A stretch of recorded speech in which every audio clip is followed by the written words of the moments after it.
Welcome, everyone. Just letting you know that this session is being recorded, and we're really, really excited that you're here. It's going to be an amazing session. Before you joined us, Kyle and I were just talking about the creator economy and all the awesome things that are happening right now, things that you want to be aware of.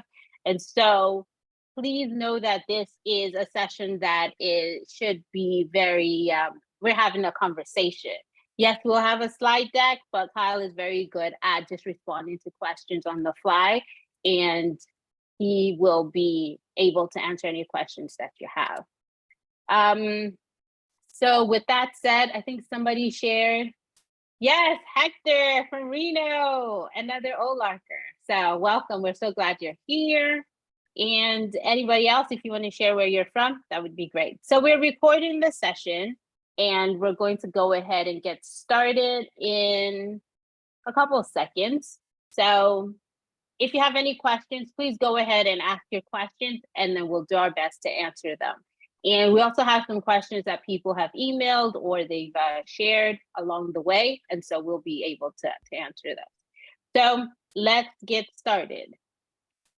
First of all, this is the first of the series. I'm super excited. Kyle is awesome. He's such a great person to start the series with, and he's talking about something really fun, something that he has a lot of experience with. And so I'm going to tell you more about him in the next couple of minutes. But I also want you to know that we also have other sessions. We have a session about inclusive language and how you're going to be using that to build enrollment. We have another session about marketing to Gen Z. So that session is split into two. The first session is understanding Gen Z, all the things that will help you to have context for any marketing campaigns you're running. And then we're going to be talking about attracting non-traditional students as we keep thinking about how enrollment numbers are changing and the audience is changing, the kinds of students that are coming to university and colleges are changing. It's always great to have that kind of information. I'm sure you already have some details, but we'll continue learning. And then we have Katie, who's going to be talking about equitable content and inclusive content across the recruitment funnel. So different places where you might be missing it or you might be doing very well. And then we're going to close this year's session with the metaverse. So that's going to be super exciting, and knowing about things that you can do with the metaverse. Now, a little bit about Olark. Olark Live Chat is the simplest and most accessible way to connect with students when they need you the most. We have different higher ed clients. We create chatbots, we create automation, but we also believe in human-to-human interaction. And so we have the first of its kind Slate integration. We're committed to accessibility. We're committed to making sure that everyone feels included. And so we're really excited to bring this session, and I'm happy to talk with you about any of your live chat needs. Here are some of the schools that we've worked with and we're currently working with. And I am Osai. I am the head of demand generation here at Olark, and I'm super excited to be here. I work at Olark, obviously, and I'm in charge of the demand for marketing. And my boss is also here, so I'm really excited about that. And I'm really, really glad that you're here, and we're going to get to talk about higher ed. I am very passionate about things going on in higher ed, and we in Olark are super passionate about things going on in higher ed. We all have different connections with higher ed, and so we're glad that you're here. We're glad that we get to learn from Kyle as well. Please, at the end of this session, we are asking that you fill out the feedback survey. I can share the link with you, and I'll share the link with you via email as well. We want to make sure that this session is useful for you.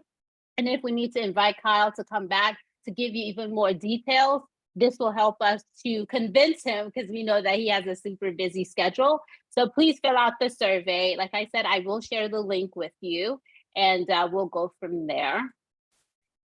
Zoom housekeeping. If you have any questions, you can raise your hand, or you can make a note with the Q&A and let us know that you have a question, and I'll share it with Kyle and he can answer. You can raise your hand, and if you're interested, we can also let you join us and you can speak. You can say your questions, and so that if you feel like the question is a very long one and text is long. So you can just say whatever you have to say and Kyle will respond because I know he has all the answers.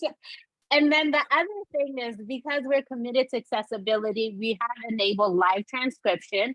So hopefully you have access to it and you can see it. But if you can't, please let me know and I will talk with the tech team and let you know what you might need to do. So with that said, I want to introduce the super phenomenal Kyle. Kyle has a decade's experience in higher ed marketing. He has worked in a range of content, digital, and faculty marketing roles. He is the founder of Education Marketer, which I think is a phenomenal name for an organization, for a business. And this is a learning community of higher ed marketers who enjoy insights with irreverence. And you have to sign up for his newsletter because it's so impactful, it's so fun, and it's just a fun newsletter while he's talking about really serious stuff. So I'm glad you're here, Kyle, and I look forward to hearing more about creating content. Great stuff. I'm just going to share my screen. Spare me 1 second. And thanks very much for that introduction. I never really thought about the name of my company being like the major selling point there. I guess the rule of thumb is you name your business after the category that you're in, right? It makes sense. Okay. It does indeed. Hello, everyone. Thank you very much for coming today. My sort of happy place as a presenter is when I can answer to questions coming in so I can address things in context. I think it's more valuable for the audience, really, because if a point's on screen and you've got a burning question about how it relates to you and your university, then don't be shy. I don't mind doing questions at the end as well, but if I can riff on a topic with you and help add a bit of value from the perspective that you need, then I really want to do that. Okay, so I've got a deck today, but I'm no by means wedded to this. I'm happy to jump off at any point. So I'm here today to talk to you about the creator economy, what it means, why it's a massive revelation for young people, and how really, in my opinion, it's going to turn higher ed marketing completely on its head. So let's start with the basics here. So put simply, the creator economy includes everyone who makes a living through the creation, the distribution, or the monetization of their content. And the first sort of aha moment for me when I've been researching this stuff over like the last year or so is that definition encompasses many more people than you actually think, and also potentially a very different type of person to who you think as well. And a stat that absolutely floored me probably in the last 6 months was learning that there are actually 24 million people making on average $45,000 a year exclusively from the content that they create. Now, that can be as a freelancer, and it can also be as like a content business owner like myself, but the number is startling. It's 24 million. That's like the population of a city. It's big, right? So I think we've been led to believe over time that in order to be a creator, you need to be an influencer, right? And be one of these chosen few. But that's, in today's environment, it's just not the truth anymore. It's just not the case. And we have this almost emerging middle class, for want of a better words, of creators. Because in order to make a living being a creator today, you don't need the audience of millions of followers or thousands of followers or whatever it is. You just need to be very good or the best in class at creating content for a niche. And in a lot of cases, this is where modern digital media is going, and it's a model I deploy for my own business, Education Marketer. It's a model that Full Sail University deploys for esports. This little screen capture here I've got, this is of Full Sail's Twitch channel. If you've got a university with gaming in your portfolio, look at these people. They run a regular creator program where they share insight for people who want to get started in esports. They have a regular game streaming on this channel. They just treat it like a completely different media property to the university. So I won't go into massive detail about it here, but it's definitely a win in the content marketing and creator space. In other areas, we've got people who are like leaving major media publications like the New York Times to start out their own creator businesses, their own Substacks. So we have this huge movement of media always moving from the organizational level to that of the individuals and creators within that. And more importantly, we have a vast array of young people doing the same sort of model in all kinds of different content topics and getting their stuff seen online. So this is a huge shift, right, in how we consume media and how we create it. And it's starting to have an impact on how brands have to create content in order to be seen. So before I go down that route, I just want to take a quick look at our biggest audience segment, which is kind of like undergraduates, right? So teens and what they're doing in this sort of new world and how they're responding to this new kind of content creation and new kind of content consumption. So in a recent survey by Pew Research Center, it's been revealed that teens are, probably not that surprising to be honest, spending quite a lot of time on social media channels. Almost constantly was the exact phrase that the research paper used. And I don't think, like I say, I don't think there are massive surprises there. But what I did find surprising was the channel that they're spending most time in. I don't know if anyone wants to have a quick hazard a guess in the chat about what that channel is. Is anyone brave enough? That's the question. You can leave your comments in the Q&A box. I'll reveal it in a few seconds if there's none there. Cool, I'm going to go ahead then. So the big channel was YouTube, surprisingly. And, YouTube's been around for quite a few years, obviously, but I was startled at the kind of difference between YouTube and almost like this kind of upcoming now, but TikTok is actually quite a large gap between the two. And you'd think that TikTok would be the one that's winning all the traction right now because of the amount of users and its growth and things like that. But actually for teens, YouTube is still that preferred app of choice. And that surprised me. So I wanted to go a little bit further into this, understand why. And I spoke to the head of research publication called Beano Brain. Really recommend this for education marketers. So Beano Brain is a kind of insights consultancy firm, and it's like an arm of the Beano comic group. And they specialize in research with young people, specifically Generation A. So that's group after Z. So that's a very interesting area. And it turns out that the reason that YouTube is most popular is because teens feel safe there. They don't feel safe on TikTok. And what I mean by that is, like, on YouTube, they have more control.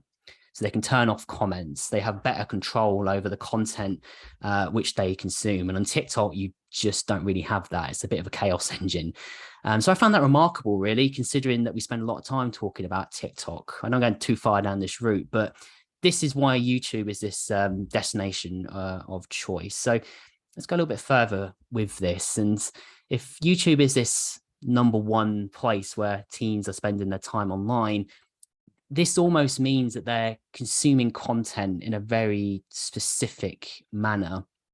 And that is specifically from individuals, right? They're not going on YouTube to consume content from organizations, companies, or to an extent, even university brands, right? The primary mode they experience content on YouTube, 95% of them, that is all via creators, all via individuals who have profiles and have built up an audience over time on the platform.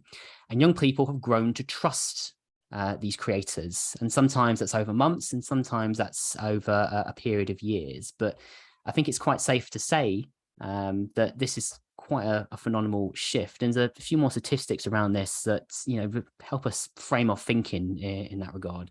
So the first one is around young people feeling more connected around content creators. So they don't need to know people in real life or in person. Just because someone else is a fan of a content creator, there's that sense of community between them. And I'll go into a little bit more detail about what this can mean specifically for higher ed a bit further on in the deck, but just hold this one in the back of your minds for now. On the entertainment angle, majority of Gen Z say that creators share content as entertaining. They're willing to watch again and again. So there's that engagement benefit of working with creators.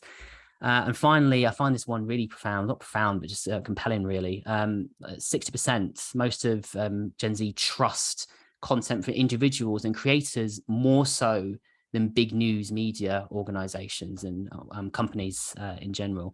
Now, these are just some general statistics, but they help kind of position where we're going with this. And I don't know if you agree with me, but I think it's pretty safe to say that the vast majority of universities aren't building relationships with students right now via a creator, even though this seems to be the preferred type of media that a young person wants to consume. So you can see how this is going to have an impact on us probably over the next 4 years, I would say. Now, in the past, we've been okay. It's been fine to a point, and we've managed to ride out this shift. And our relationship with media, and especially in the social space, has been largely shaped by paid social advertising and various other paid channels. We pay to access audiences, but there's a few signs in the market now and in general social spaces that this is about to change.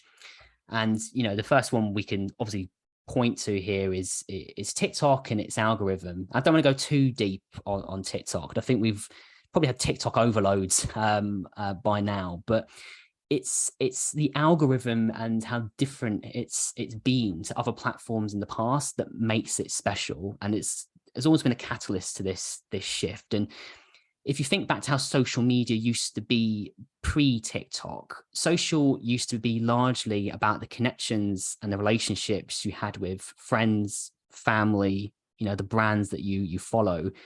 And there were algorithms, but typically your portal to the internet was via a timeline of events. It would flow, right? And you'd have updates on your friends and family, and you scroll through them, aka like Twitter, Facebook. These are very familiar experiences.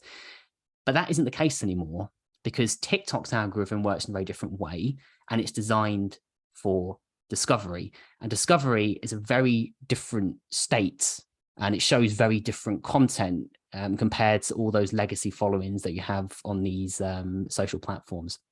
So discovery serves you content not based on who you follow and who you've engaged with necessarily, but it shows you content that is relevant to you. So it might sound like a real minor change, but it has profound implications for your existing social media operations. And there's a recent piece of news that will kind of explain why, really. So Facebook, LinkedIn, Twitter, Instagram, all these legacy publications, which we've all built these hundreds of thousands of followers on and essentially built our social media houses on, are now pivoting to behave more like TikTok. And Facebook has recently announced a huge piece of news that seems to have sort of flew under the radar a bit here. They've announced that they're almost relegating their news feeds to a secondary tab, right? So all the stuff that we've come used to, where people are used to going through their friends and the brand updates and things like that, that's being moved away from the default experience. And in its place is going to be a new home feed, which is completely designed in the same manner to how TikTok serves content to people. That's the default view now. So all of that traction that we have with hundreds of thousands of followers, it's all going to be worth a hell of a lot less over the next couple of months, if not almost immediately, because people don't access the news feed the same way they did just a couple of weeks ago. So it's a very different style of media that's evolving here. And the kind of history we've had and the traction we've built up in the past just isn't going to be as solid as it was. And for me, I was looking at all this and thinking, wow, we need this very different marketing playbook to handle this stuff. And I think creators are part of the solution to the problem. So let's dive into a few things that we can be doing and a few things we can be thinking about in this space, a few more practical examples. I'm going to start with TikTok because it's probably the one on everyone's minds, and we love a bit of TikTok, don't we? So TikTok, really interestingly, doesn't actually position itself as a social media company. Now, I'm going to go over to the chat again and see if anyone's got any thoughts on this. What do you think TikTok positions itself as, if not a social media company?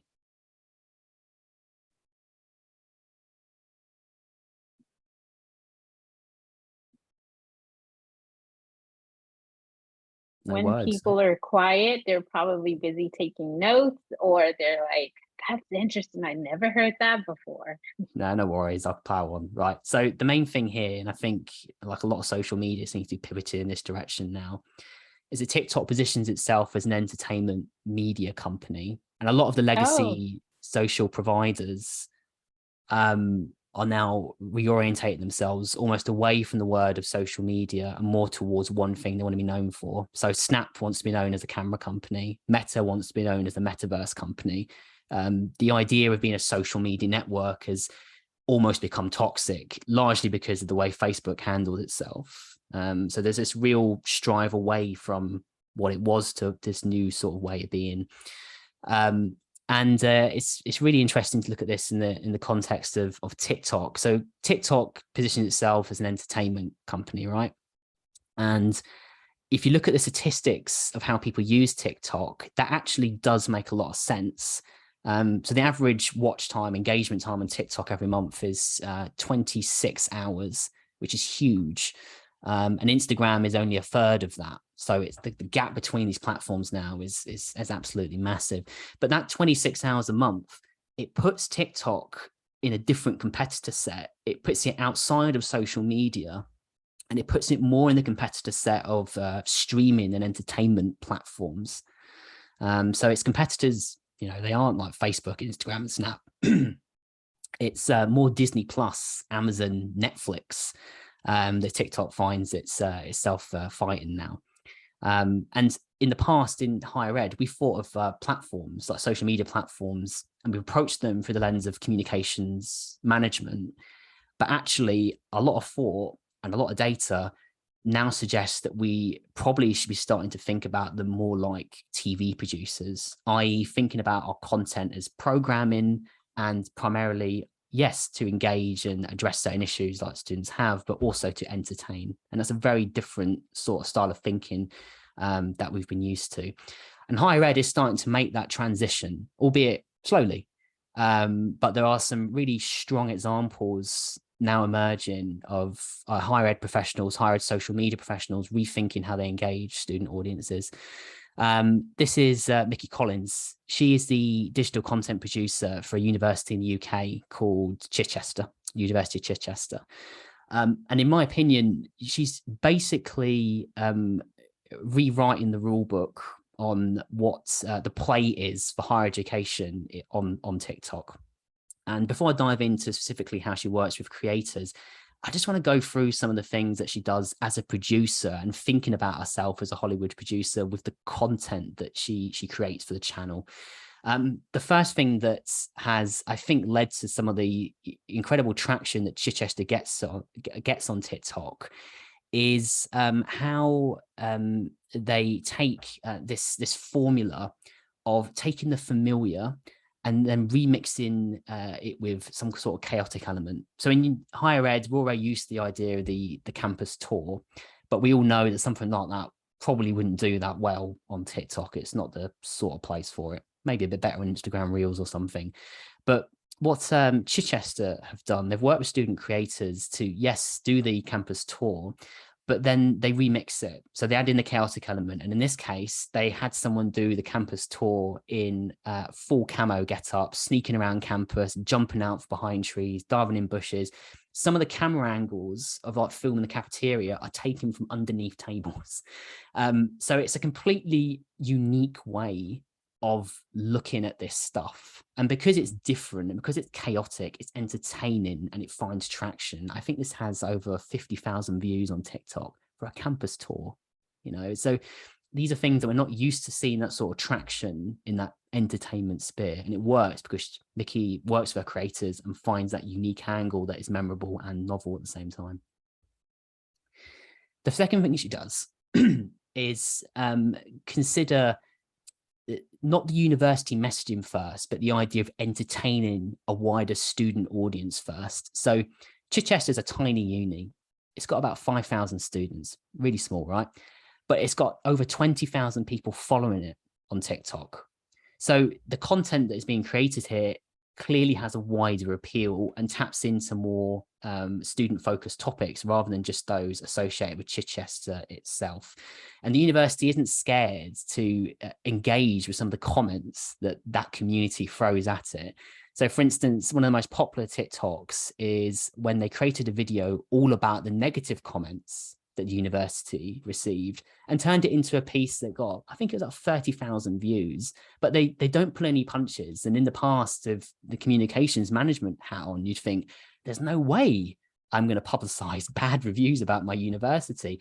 But actually, if you look at the comments on this video, they're all overwhelmingly supportive and positive about the university. It's just a few that, stand out. And even some of these comments coming through, like, it's a bit of a joke, isn't it? You know, students don't necessarily mean what they say in this regard. But it's all about taking that content, repurposing it, and then finding that angle to get that reach and get that connection with your audience, even if you're not scared to kind of not assassinate your character in the process, but, don't be too serious about it. There's a way to turn this sort of negativity into something positive that gets you traction and helps you connect with the students who do like you, so to speak. And finally, I just think she's got this really great grip when we're working with creators on this idea of content that's designed for discovery. The thing that really strikes me, Mickey shared a story that she was saying the students who come across Chichester's account, they're not the typical sort of 16 to 18-year-olds that you'd expect. They tend to be much younger. So probably start around 13 up until about 18 into actual students. And this is really interesting when you think about, actually, this younger group, these are people who normally don't discover university till much later in the cycle. Or if they do discover it early, it's usually via someone going into the school or by a more traditional recruitment method. But for these young people, sometimes the first time they come across a university is via seeing a TikTok from Chichester. And that's a very different way to be introduced to higher ed, a very positive way to be introduced to higher ed, because it's built around entertainment and making someone feel joy and happiness, and it fits into their native feeds, and it's a good experience. So this might be really early sort of recruitment that's going on here, but it's a whole new channel for marketing to work with recruitment teams to reach those young people. Just look at some of the comments that come through here on the right. People genuinely considering the university, half jokingly, half not. But look at this, good signs. You don't usually see this sort of stuff on your social media platforms, and it's all because Mickey thinks about this through the lens of being a producer and working with creators. So let's dive a little bit more into specifics around creators here, right? So Mickey thinks herself as a producer, and there's a range of ways that she finds the creators that she works with. And firstly, it's using the general sort of talent hubs and content hubs that come with inbuilt to things like Instagram and TikTok. You can genuinely search for creators nowadays. I think they're called creator marketplaces, is a better word for them. But the ways she finds the most engaged creators, it's just to do simple searches about which students are using the university hashtags the most. Now, for Chichester Uni, the hashtag is #ChiUni. And just by doing that, she's identified the creators who turn up regularly, who post the most engaging content, and who clearly have aspirations to make more out of their creator career. And that is the people that she works with. And one of those people is someone called Amber May Hutton. Now, Amber is, in every definition of the word, a creator, right? She has 317,000 followers on TikTok, real big presence. And as her creator tilt, what she does, she essentially provides advice to young people. She calls herself the big sister of TikTok. And if you work in a university and you're trying to attract young people, I can't really think of a much better fit than someone doing this already as a creator day to day. So for Mickey, it's a no-brainer. She partners with Amber, and she partnered with her for 9 videos. And the result between them all, 1 million views, right? 9 videos, 1 million views, all going towards that target market. And if you want to take it even further, you go like, here's the unlock. As a content producer, Mickey realizes that she gets more value and reach from posting on student accounts and working in partnership with student creators than she does by posting on the actual university account. And I know that sounds crazy, and I know it's very different to what we've been used to. We've been used to working with students and publishing on the branded and the owned accounts. But the reach and the impact is when you work with these high profile students and create content in partnership that goes out through their accounts. So I think the key message here you want to take away, you want to write down one thing today, it's this, and try and get this, in front of your mind. It doesn't matter, right, where or how you publish your content. What matters is that it's seen. And that can be quite scary, and I get it, because in the past, and I think what we've, in education and marketing in general, we tend to trust the things that we own and that we can measure and we can show almost immediate return on. And going a little bit aside here, and trying to understand this idea of how we attribute success in marketing a bit deeper. Typically the attribution channels that we favored in the past are the things we can measure, like social media, things from our own accounts, paid search, paid social, organic search. But actually, all of this happens very towards the end of the journey. And it's all these kind of unknown dark touch points at underneath the surface is where the majority of all this engagement is taking place. Now, it's incredibly challenging to measure. There are ways of doing it, and I'm happy to answer a few questions on that in a bit if people want. But this is the area of the journey that Chichester and Mickey optimize for, because they know the value of getting that content seen will contribute to the student journey in one of these touch points. In fact, this is where the majority of the journey happens. It only happens to be that we report usually on the end of it. So a student, when they make themselves known in your CRM, like they sign up for an open day and stuff, you wouldn't know that they've been through this journey, but most likely they have. Looking at student reviews, scrolling up by ads and not clicking on them, i.e. not making themselves known towards the end. So we need a kind of new way to think about how we measure this stuff. And I'm happy to talk about that at the end of the session if people are interested. But again, it's a bit of a leap, but this is where you want to be optimizing for, really. So to recap where we are, social platforms. Number one, social platforms are pivoting to creators and discovery. Number two, the followers you've had on these legacy platforms like Facebook are going to be worth a whole lot less over the next few months, because these platforms are now pivoting to show people content in very different ways. So in this new world, almost, I think for higher ed marketers, we need to work with creators in order to get our content seen. And for students, I think they need to have content via creators in order to feel connected to your brand. And you can actually even say that in order to build that kind of cherished sense of belonging, you can do that by working with creators. And this is another statistic taken from a research paper by Whaler. And another one of those that kind of knocked me off my chair a wee bit. So well over half of Gen Z, they feel connected to people who like the same content creators they like, even though they don't know them in real life, right? So you have that sense of community between people who have never met each other. And, if you think about how this applies into like the recruitment funnel and things like that, students don't need to know people to have that sense of belonging. They just need to have that thing in common. And the thing in common can be the creator. So it's not just your brand and your reputation that's the drawing point here, right? It can be the creators themselves. And, this is why apps like Zeme, right, are accessed more times than Instagram by students. It's because they're better at creating relationships between strangers. And this, with the idea of discovery and showing content for people that's relevant to you, but not people directly know, I just see this time and time again as the direction in which content creation is going. So with that, I don't think it's any massive surprise that there's a few, or more than a few, commercial brands trying to get ahead on this. And I've spoken a wee bit about higher ed. I've been looking at it, but I think the magic is in what some kind of key learnings are in, and what commercial brands are doing to bridge this gap between creators and belonging within the customer, or in our case, students.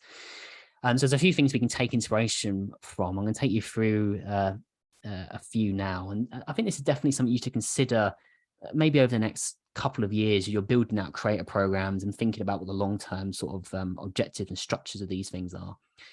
And it might be, my Siri was going off there. That's really, really strange and kind of outer world experience. So this is 2K, right? And you can't see it because I've got my, oh, there you go. See my Nintendo logo in the back of my picture here. I'm a massive gamer. So I pay a lot of attention to games and what people are doing in this space. And 2K Games have a fantastic creator program. And I'll be honest, I think higher ed could probably pinch a bit of this and use it in their own sort of structures. So 2K is a gaming publisher, and essentially it does what I call taking bets with creators. It takes a lot of bets with lots of creators and hopes that a few partnerships will pay off. So it has a creator program. It's pretty open to who can apply for it. And if people apply and they get accepted, they receive this like really nice box here, which you can see with this gentleman going through. And that contains essentially equipment to get them started. So it contains like a mic, it contains some like general merch, and it contains guidance and support around how to get within this space and how to build their own audience. Now, a lot of people are accepted, only a handful actually make the grades. Okay. And 2K then says, right, well, we're going to work with the people who make it. So what they do is, rather than kind of going up front to really highly successful YouTubers or really massive creators, and spending like, tens of thousands of dollars on connecting with these people, they spend about $150 a head, build someone up over a small period of time, and then they work with those people. So they actually end up probably saving a bit of money by doing it this way. It's a bit of a long game, and you kind of need to be in that kind of creative strategy and mentality to pull something like this off. But, this is clearly a different route that you can take to engage with your creator audience. You can grow them as well as hire them in. Another platform that's been making waves in this area is Hubspot. So Hubspot have a creator incubator, and essentially they take really promising creators out of the marketplace, and in exchange for them working within their company and bringing their creative properties into the Hubspot family of podcasts and content properties, they offer several things in exchange. So they say, right, we'll give you some marketing spend to grow your audience. We'll pay you aligned with your audience growth and how much it's contributing to us as a business. And we'll promote you across our network. So creators join the HubSpot family, and they usually increase their reach by about 76%. Now, HubSpot's very good at doing this. Obviously, it's had many years experience, but you can see how it's got a bit of a trade-off model.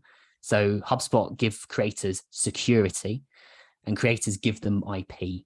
So it's a bit, it depends what kind of creator you are, I guess. But again, I can see universities kind of tapping into this further down the line. There's so many unis trying to get student podcasts off the ground, but they can never quite succeed or hold them like long-term enough. I could probably name about, if I could name them, I'd be quite lucky actually, but there's about 5 really good student podcasts that I know of. And the rest of them that's set up by universities, they probably run with about 11 episodes, and then, other things get in the way, as things do with creator programs. But something like this, you could definitely grow some quality content properties by bringing those creators in-house and giving them that little bit of security. And this is what I like to call the kind of the nuclear option here. So this is Nerf. So Nerf's a really popular commercial brand. They essentially do blasters, like little foam darts, really good fun. And they were really not doing very well with TikTok. So in order to solve this, they actually hired a content creator to run their TikTok channel. So Sophie Lightning is Nerf's Chief TikTok Officer, which is a outstanding job title. I absolutely love that. And Lightning already built up her sort of following and audience over time. And in order to kind of help out the brand here, you know, she's taken on the full-time role. She's paid to do that. But because she's already done it once before and she's already shown a love for the product, a bit of a no-brainer for Nerf to bring her in. And it's allowed Nerf to reach, you know, and keep on top of all the relevant trends and create consistently brilliant content. But the most important thing for the company is it's allowed them to almost bake in authenticity to every video that they post, and entertainment, of course, because the creator creating it lives the product. And again, it's not a like for like comparison, but you could easily see, like, if you haven't got your TikTok channel already and you're in a university, or it's not growing as you'd expect, you might want to look out into your kind of student marketplace, a bit of a strong word, kind of student community, and see who's already creating great content about you. You know, could they run that channel with support and guidance? Could they be the face of that TikTok account? And people don't really think about this as an option, but it's worked out really well for a good handful of commercial brands at a kind of really high level. So again, inspiration that we can take for our own journey as content producers and creators. The other thing I want to take inspiration from here today is how some of the most awesome content creators do the job, right? I'm a huge fan of Mr. Beast, which is funny because I'm well out the demographic, to be honest. You know, I'm 35 years old and typically is going towards a slightly younger audience, but I just watch his content, and, you know, maybe because I'm a content creator myself, I just love watching the formulas he uses to keep attention and grow audience over time. So he's essentially a masterclass in how to do this, right? And there's a few things we can learn from him. Over the past 12 months, just to give you a bit of clarity on why I respect this guy, he's grown his channel by 50 million subscribers. He's grown it by 50 million subscribers in 12 months. So that's not just over the entire course of his career. He's grown that in just a short period of time. And his reaction video to Squid Game actually generated more revenue than Netflix's entire series. So he's such a brilliant creator that he can actually take something that's original and make more money from it with his imitation. So we need to have profound respect for this person as a creator, but also as a bit of a business tycoon, to be honest. And he uses some really simple frameworks to create engaging content. So the first one, and I'll take you through these in detail, I'll give you an overview. Firstly, he captures attention. He knows how to keep it. And finally, he delivers entertainment at exceptional value and consistently as well. So let's go a bit deeper. On capturing attention for Mr. Beast here, this is a real basic thing, right? But I see a lot of universities just missing out on the opportunity, especially in YouTube. There's a few catching up with it now. Can't like undervalue or understate the importance of thumbnails. And I wouldn't say it, but it's such a common thing that I see missing from university YouTube channels, right? The thumbnail, is it more important than the video content?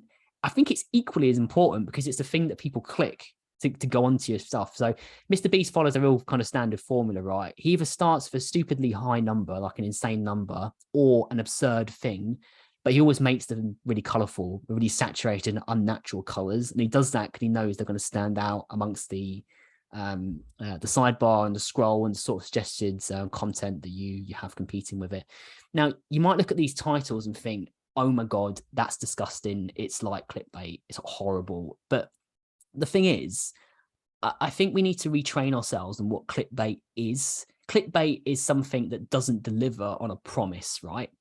But if you're a creator like Mr. Beast, you always deliver on the entertainment value. You know, that's how you've built an audience over time. So I'll talk about the entertainment stuff in a second, but essentially it's fine to use these sort of titles because if you're going to deliver and your audience know you're going to deliver over time, they've got no problem clicking on it because you have that reputation and that's almost like that brand supporting you. So don't worry about going a bit crazy on the titles as long as you know you can deliver that value to your audience and build trust over time, right? The other thing he's mastered is this idea of retention and keeping people engaged. So he knows that within the first 5 seconds, that is where the majority of his audience are going to drop off and lose interest. So everything he does in his videos is built around getting that hook right. So obviously some of the benefits to this. YouTube doesn't necessarily measure you on how many people click on the video to prioritize it in the algorithm. It prioritizes you in the algorithm based on overall watch time.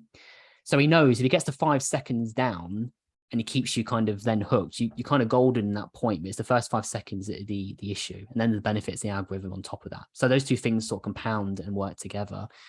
And there's two sort of ways he splits this down when he's creating his intros. Like number one, he's optimizing for speed in the delivery.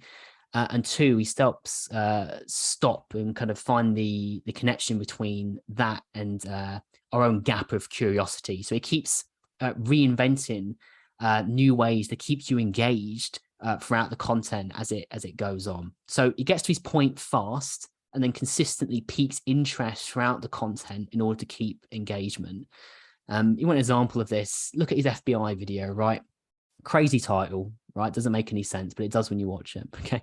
And essentially his intro is, I got tied up by the FBI, right? If this dude steals like all this money from me before midnight, he can keep it. Here's a knife. Let's go. All this happened in 5 seconds, but it sums up what the video is about and what's in store for you if you stay with it. The whole thing's really fast. So there's no like, hey guys, and like these kind of fumbled intros. He's straight into it. So it's definitely something for us to pay attention to in the structure and how we format our content. And as I said, like throughout his content, he's delivering it. He's constantly revealing new information to keep you engaged and keep you following the narrative that's going on. So we look at this guy and think, wow, he's like super creative and it's off the wall. But actually, all of these videos follow this same format. It's very formulaic in how he delivers content. So next time you're working with your student creators, just sit down and binge a bit of Mr. Beast, look at like the pinnacle of content creation and maybe don't compare it, how it stacks up, but just have a look at this and appreciate it for the form and structure and work this guy puts into his videos, because it's something we can definitely all learn from. Okay, before I go into any kind of Q&As that are coming or any kind of questions that people want to ask, as this thing I just want to kind of put out there for people, and I've been thinking about it for a while now, and I'm desperate for university to kind of take it as a direction, really. And I really hope you get a little bit of competitive advantage out of it. So look, between the time that I started my own creative business, right, and went into all this sort of stuff, because I'm a creator stroke consultant, I kind of straddle between the two. It took me 7 years to get a company out of this sort of discipline. And in my opinion, that sort of that sort of model and my route to that sort of model could have been halved with the right education. And today I see stats all the time that almost half of young people want to be creators. They want to be YouTubers. And we saw the stat at the beginning of the session that actually it is possible to do that today. It's not like being an influencer. You can make a respectable salary and not be super, super famous with content. And yet in this space, in this creator space, like education about how to do this and all the models, it's all really in its infancy, right? And it's really hard to access and come across. And I look at this and think, wow, if there's so many young people who want to do this, why aren't we educating them? Because it seemed to me at the very kind of minimum, it would be an amazing recruitment tool if a young person was considering university, and as a bonus, perhaps alongside their degree, there was like a module or a unit where they could learn how all of this stuff fits together. So I'm not suggesting that a university go out there and create a degree in how to be a creator or something like that. I don't think that's the right sort of attitude to take. But I think if a university was to offer modules or a career session in how to do this, and as part of a job that augments a certain degree pathway or certain career pathway, I think they'd be on something really special. And, you could look at it like a therapist of a Discord community where there's like paid access to deal with people's like day-to-day issues, or a mechanical engineer with like a TikTok account, or even like a social media manager with a paid newsletter. I mean, all of these things are super accessible and super easy to set up, but guidance and education on how to turn that into a business for a young person is quite hard to come by. And the market's there. The creator economy has doubled since 2020.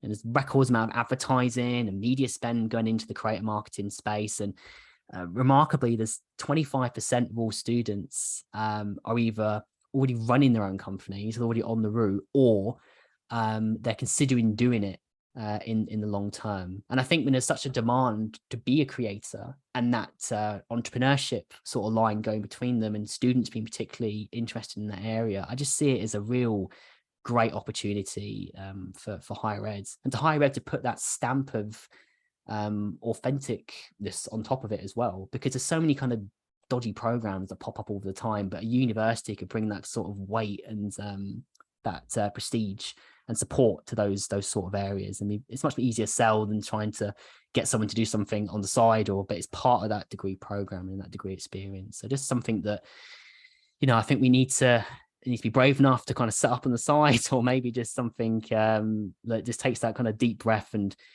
just be a bit bold enough to go out there and create it. So that's just a final little idea for you there. I hope it's useful for you. Right, I'm happy to take any questions people have around like student creators, how to go about operationalizing stuff, or any specific issues you have with your own institutions. So yeah, I'm open to any questions, no problems. Wow, thanks, Kyle. That was so helpful and useful. While people are sharing their questions, I did have a few questions come in earlier. So with all of this, we're bought into the idea of working with creators. So how do we find the right creators and connect with them?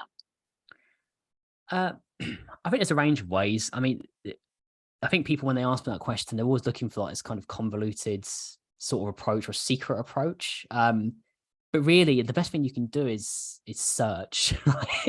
And I mean, by looking at what's being published on YouTube, search your hashtag, search keywords that are associated with your university. Are there any hashtags that students regularly use?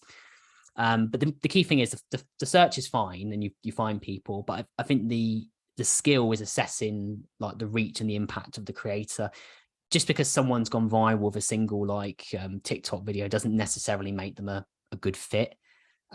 What you want to be looking for is someone who posts regularly, has a consistent stream of content that finds like over 1,000 views, for instance, on TikTok, maybe 10,000 views, whatever it is.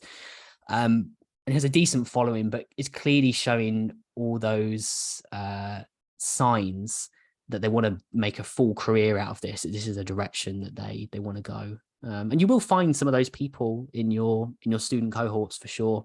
There's always like a handful of them. You don't need a massive creative team either. Like Mickey doesn't work with, and at Chichester doesn't work with like lots of students. She works with 3 very good content creators, and sometimes that's all you need. So what are some mistakes that we need to think about to make sure that we're not, either connecting with the wrong creators, or we're not tying? I know we talked a little bit earlier about some of the challenges that people are having, but what are some mistakes that you would recommend that we should look out for, and then maybe seek professional help there? Yeah, I think it's not necessarily a mistake. I just think it's potentially the wrong direction to take when you're new to this sort of thing. It is looking at the people who looking to work with the big influencers just because they've got this amazing reach and this amazing following. You'll get more value by working with, say, 5 student creators who are directly talking to your audience and have a much smaller reach than actually going out with some of the big influencers in the space and getting all to the kind of the reads of setting up a contract and working out deliverables, and just working with someone based purely on their reach. Because often if the content isn't coming from some sort of authentic place, that the person is related to the brand in some way or has some sort of connection with your brands, people can smell that stuff a mile off. So influencer marketing, creator marketing isn't just going out to individuals that have large audiences and then deciding to work with them pure based on that. It's about finding the people who clearly like what you're doing, and you work with them for a price, obviously. But I think the true value comes from when you build that relationship. And I think it was Href, so like an SEO agency, and they traded off their entire paid social budget and paid search budget for a month and just used creators instead. And one of the things they discovered is that after those partnerships were finished, that the creators who they were working with just kept working with them for free. So they didn't have to keep paying them. And obviously, if they wanted to do a higher profile project, they would pay them again. But the love didn't stop. And if someone's got that audience and it's the right audience for you and you're getting that sort of free coverage, oh my God, sign me up. Sounds really good. So that's my sort of my advice in that area. Sounds good. So, I mean, I guess doing the best you can and building a great relationship. Okay. 100%. Yeah. So then the other thing was, how do you measure success? So obviously, when starting a new project, people are wondering, is this going to be successful? How can I ensure that I let my leadership know what success could look like? Yeah, I think there's a couple of elements to this, as with any sort of content related program. I think the number one sort of pitfall here is trying to measure the impact of a piece of content individually. Because the irony is, well, I run a content business, but if I measured any individual impact on a piece of my content just on its own, it would come back as a fail, right? There's no way for me to track like if this one piece of content delivers the X result, but you can track that stuff better if you measure over time. So for instance, if you're running a creator campaign over a period of 3 months, you can look at the more sort of larger objectives rather than just click-through rates and stuff like that. Because sometimes you're not going to have like a direct CTA off the back of a creator's piece of content, are you? It's just you're looking at an idea and you want your brand or your university to be associated with that. So the first thing I'd do with stakeholders is say, look, if you want a quick fix, I'll go and do some paid search. But if you want to invest in, our long-term creator strategy, and if you want results that are going to deliver better results over time, then let's go for creator strategy. On that as well, the dark social stuff I spoke about earlier and the things that happen before someone makes you known in CRM. Yes, you measure over time and holistically and look at that period of time that you've been running those campaigns. But a few clients that I've worked with have started implementing new ways to kind of ask people how they heard about them in forms, right? So a university will have like several forms active, sometimes way more than several forms active, where they take inquiries from students. And some people I've been working with have been putting like a simple question in there going, how did you hear about us? And you'll be surprised what people say. Make it free text, make it compulsory. I know it sounds extreme. But in the sector, we have this real undervalue of qualitative insights, and we always lean into the quantitative, which is fine, but you need both. And if you have drop downs in those things, like how do you hear of us, it's biased. People always go for like the first one on the list or whatever it is. But this is when you start hearing about how effective your creator marketing is, because people start saying, oh, I heard about you from this student, or I heard about you on the podcast, or I came across this piece of marketing in X, right? I think we don't give the students a lot of credit for this. And definitely the results I've seen so far is that people do remember how they heard about you. It might be not the one thing that converted them, but it's definitely the thing that made the most impression. We don't do much of that, and I think there's a lot of value in it. So yeah, measure over time and make sure that in addition to your attribution software, you've got some sort of qualitative way to gather feedback from your audiences to see what part of that marketing is working. Awesome. And we have a question here from Hector. He said, thank you for the great information. Now that AI content creation is becoming more mainstream, have you experimented with AI as a tool to help create content? And what is your general outlook on how it will evolve? That's a great question. I use AI to support content creation. Sometimes, like if I'm struggling for like, I don't know, if I want to explore like a new topic, like things like SEMrush and platforms like that use AI to give you like topic ideas and where they're resonating in the market. So I've used it to identify topics that are worth covering, but it's always the human element, my insight that I put on top of it to shape what that is for an audience. Another thing I've been playing with recently, and just playing with really, is DALL-E, which is that image generator based on the words that you put into it. It can build an image based on the text prompts that you write. I think that will have huge implications to sort of content that is created, especially for these firms like iStock, which trade on charging you a lot of money for images that you use once. I think that's going to completely change that model. But I think over time, AI just gets better at slowly replacing those more creative skills. But I mean, on the video front, I've seen stuff that comes through from AI, which could be classed as really clever and innovative, but I haven't seen anything that can replace a creator just yet. They're really just tools that support the creation process. So for instance, I seen a video editor the other day where if a creator mispronounces something in a script, they can go back to the video and they can type in the word they meant to say, and the AI will make them say it, which I think is incredibly powerful. Wow.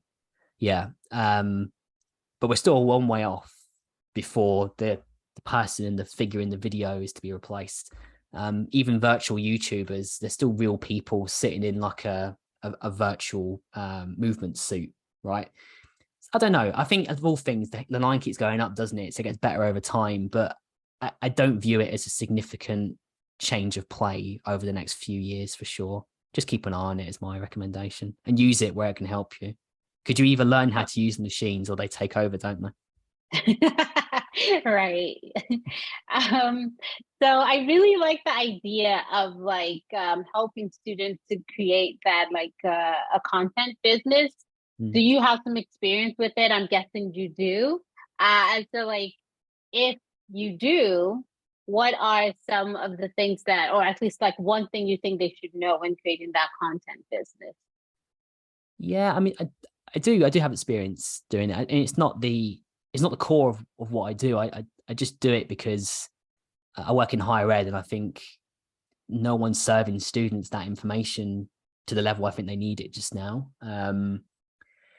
So yeah, I mean, the first thing I will say is that if you are a university here today, excuse me, and you're thinking of going down this route and offering it as like a career session or, you know, a unit or module, whatever it is, that there is definitely a market fit, because every time I deliver a session to students, they look at me like I'm talking about things they've never even heard before, right? And for me, it's standard because I've absorbed content from the likes of Joe Polizzi, Robert Rose, Christopher Lockhead, all these kind of like thinkers in this area. But for whatever reason, these models and these ways of working aren't getting through to young people. So they're brilliant consumers and they love creators, but they don't have these models available to them to think about this. So I guess my advice is, is to know, just because it's commonplace and young people are consuming all this content and this is how they prefer to experience media, it doesn't mean that they know how to take that and turn it into a business. And the other thing I see, which is a consistent mistake, is people solely relying on rented channels. So things like Instagram, TikTok, all of these platforms own the audience that you build. I mean, Meta's awful for it. Meta will release a new product, like it released a podcast network like 6 months ago, and it axed it within like, I don't know, maybe it's more than 6 months. It's longer than 6 months, but they got rid of it. So anyone who built an audience there, they lose everything. And it's the same if like an algorithm changes on Instagram, which it is, it's pivoting more to video. All those photographers who have built businesses on Instagram, they're having a bad time, aren't they? Because they've solely relied on this channel. And they haven't got their own email list. They haven't got their own private communities and different routes into business. And that's the pain. You know, they spend time building on these channels because that's what they know. But actually, they need to be looking at ways they can own the audience via like older channels, like email or communities, or, you know, whatever it is, Discord communities. At least you have the membership under your control. So that's the other thing. But lots of potential in this area for young people. And way more opportunities for young people today in digital media space than there was when I was their age. So I really am very hopeful for this next generation, most creative generation ever. You're right. They are super creative and they are interested in creating content at a younger age now. For sure. I mean, my 7-year-old wants to be a YouTuber. I'm the only one keeping her from that. So, Well, my so 2-year-old's all over YouTube. It's so there you go. So this has been so awesome. We are quite a bit over time, but I really enjoyed this content. I really enjoyed this conversation. And I would encourage anyone who wants to learn more, who wants to know more, let us know in the feedback form or connect with Kyle. He's on LinkedIn. He's very active on LinkedIn. He would be happy to answer any of your questions. And so let us know. And we want to thank everybody for coming. Thank you for being engaged and for asking really good questions. And we look forward to connecting with you in the future. We have more, like I mentioned earlier, Kyle is just the beginning. We have more sessions, but Kyle, this has been super awesome. Thank you so much for your time. no worries at all. Thanks very much. And good luck, everyone. Give me a shout if you need anything. Awesome. Enjoy the rest of your day, everyone. Bye. Bye.